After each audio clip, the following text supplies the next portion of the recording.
Javier. I am in the automotive paint protection film business.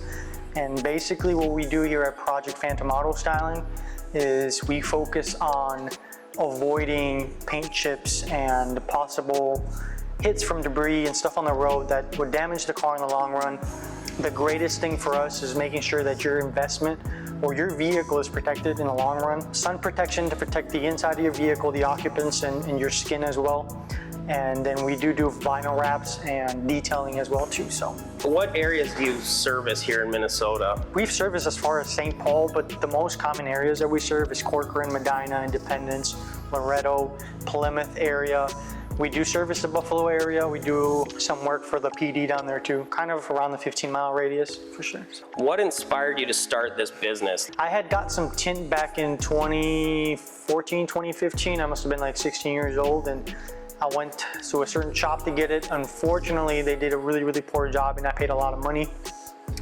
And they didn't want to give me any warranty for it. And again, it was nothing to do with the shop or anything, but I think that I personally wasn't satisfied with the work that they had. And I asked myself, okay, look, I know that there's a lot of misinformation out there about window film, PPF, tint, and I'd like to start a shop where I'll first of all make some money, you know, why not? But I think most importantly, give great customer service and be upfront and honest with customers. So I think that kind of drove me to start something on my own too. And I think that was kind of my number one push or factor, I would say. We kind of talked about this earlier when you were working on this TRX over here. What really sets you apart in Minnesota? Something that sets me apart is not only customer service, and I know that's a little bit of a broad of an answer, but I think building trust with the customer and being able to educate them so they know what they're looking for, they know the services that they want. And 99% of the time, if they go somewhere else, they end up coming here. To give some context here, every time we have a vehicle come in, we can ask, hey, like, what are you looking for? You know, how'd you find out about us? And there's probably like a 40–50% chance of those customers have already talked to somebody else before. And at the end of the day, the biggest difference between big guys and ourselves is that this is a small shop. That means that I have nothing to give you than everything I have, because everything that will come out from that service is going to speak about my business. Does Minnesota have a unique environment that creates a certain challenge that, say, maybe California, New York, Texas, big states don't? Or is there something unique to Minnesota that makes possibly the startup or the process of what you do just a little bit harder, and how do you overcome that? Very, very good question. So I'd say two things. The first one being that I think obviously from other states that have a lot more people, a lot more populated, you have a lot more chance of getting customers in those areas. However, there is more competition. So something here that I think that has been a little bit of a struggle was that there's so many people out here that don't know what paint protection is at all, or window tint or all that stuff. So being able to, again, educate the customer, kind of starting from scratch, is kind of, I think, a little more challenging too. Another thing that was challenging here too, I'm not sure if this embarks the same question, but there was quite a bit of other shops here in the area already too. And putting your name out there was, I guess, the hardest thing, and being able to talk to people, converse. If you would have asked me to do this like a year ago, I probably would have said no, I was too shy, you know? And as a business owner, I think the biggest challenges that I've been able to overcome have been in my mind. You know, it's really important to what we're doing here between you and I, the way we're creating content, the way you deliver your products, that you have that excitement. And I heard the passion in your voice, and that made me excited to get you on camera. For sure. And I think being passionate about what you do is really good. If I were to do something for free for the rest of my life, it would probably be this. Number one. Number two, something I think I like a little bit more than that though, is talking to people. Yeah. I think that for sure beats it, you know, and I have a passion for it. I really love what I do, you know, and I like for people to be able to see that, so. How long have you been in business? Real quick, small question. Depends if the IRS is asking. No, I'm joking. I think I've been officially for 2 years. What are some memorable things, let's say milestones, moments, that kind of really defined you or your journey as a business owner in Minnesota?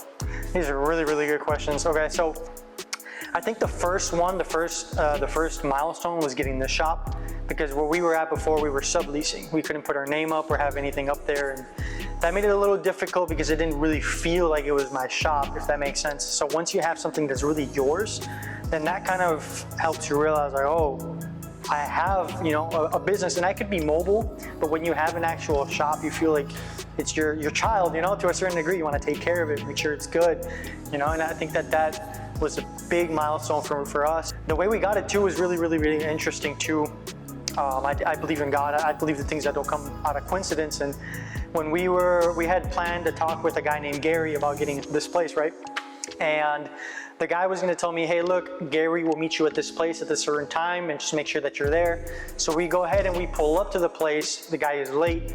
This guy shows up in a red truck. He's like, hey, I'm Gary. I came to show you guys a place. And we're like, okay, like good. It must be the guy that the guy told me about.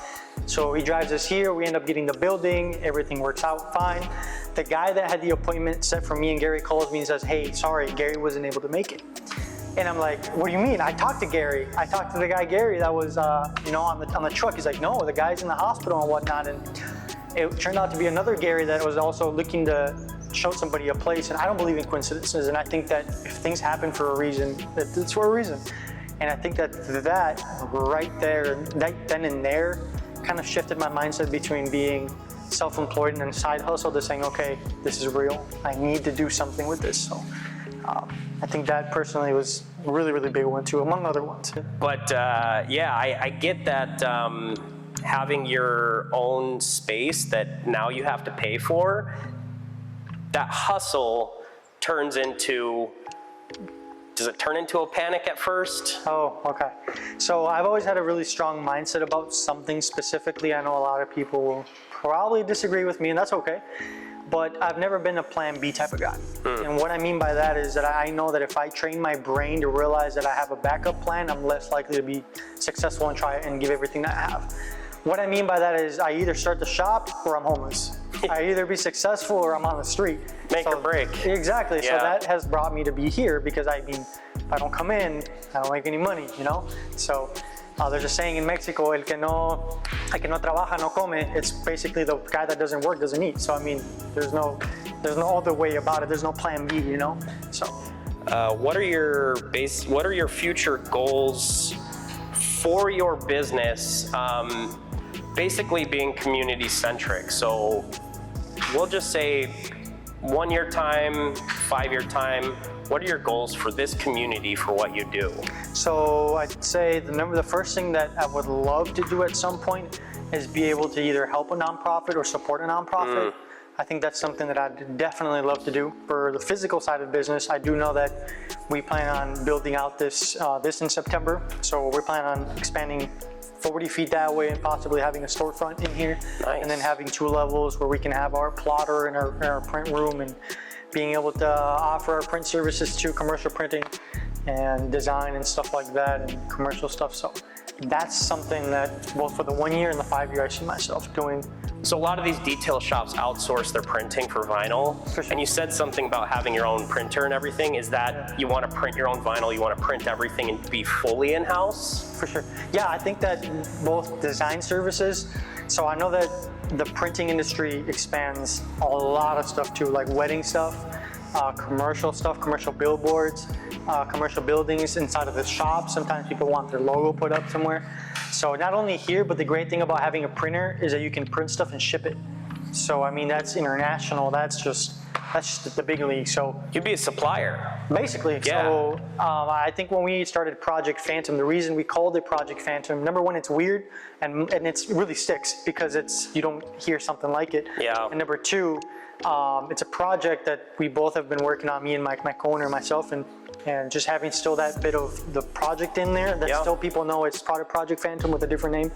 So we plan and have a big vision to expand into many different things too in its time. You said you have a business partner or co-owner? Yep. My name's Louis. I'm the other half here of Project Phantom. Did you guys start at the same time? Did you join the venture at the same time? Definitely came from both of us thinking about further ahead, way down the line, you know? Yeah. We wanted to make sure that if we were going to be a partnership, we either had visions that were close to the same or goals that ended up within the same length of time, not something short term, you know? Yeah. So we were thinking about 1, a name, and 2, something that we could all like expand into. Like he said, community service, probably like a great thing that we would like to do. When we get a printer and stuff like that, like he said, it can be international. We can sell our tint cuts and actually make videos showing people how we can maybe help them install it on their own, you know? Tell them about the dismantling of the Cybertruck. Oh yeah, how to dismantle a Cybertruck, all this other stuff. Oh my God, dude, I would love to be here for that. Jeez. No, it's a bunch of, you know, messing up your knuckles, breaking your brain a little bit, because with vehicles that new, the forums aren't there yet, you know? We do quite a bit of research on the vehicles we take apart.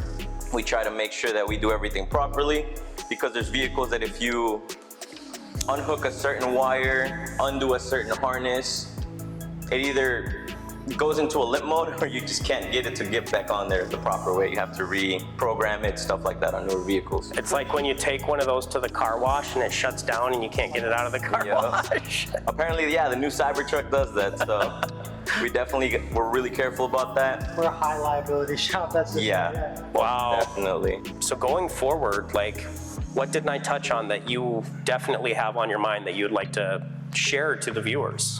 I think that learning how to do paint protection film, vinyl wraps, window tint, that's one thing, but learning how to run a business is another. And I think that there's always two sides of what you do. It's both, and I think Luis can agree with me. Yep. You have the side of, you know what your industry is, but do you know how to run a business?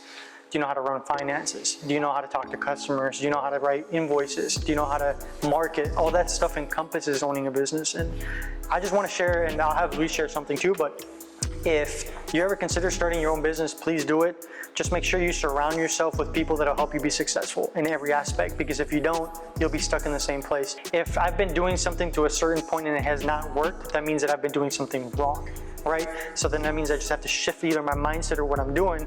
And I think that that has helped both of us sharing that mindset with realizing, hey, look, something's not worked up to this point, then maybe I can switch it up a little bit. Yeah, go for it, but be within the mindset that it is gonna take work. It's gonna take a little bit of determination to get it done. People that are successful will never be down on other people. And this industry is highly, highly competitive. And a lot of times it can be a little, I don't want to say toxic, but a lot of people take things the wrong way or come in with a different attitude, you know? And I think that instead of helping the industry, it separates and it causes division. Having that mindset that you said earlier, not being prideful, you know, admitting that there's maybe other people out there that might know more than you, will definitely help you grow and change. You know, I didn't have Luis come by, and I think he can attest to this, that when he says, hey, you should try this differently, I'm like, okay, yeah, you're right. You know, I'm never like, oh, like, you know, I don't want to hear from you. I know how to do it right, you know? Yeah. Where is that going to get me? ProjectPhantom.com for our website. We have all of our list of all of our services there that we offer, have our premium stuff too, and then we have everything included that we offer. So it's pretty straightforward. So, yeah. Awesome. Well, thank you guys so much for your time. I look forward to getting this finished for you, and hopefully we can all help each other out.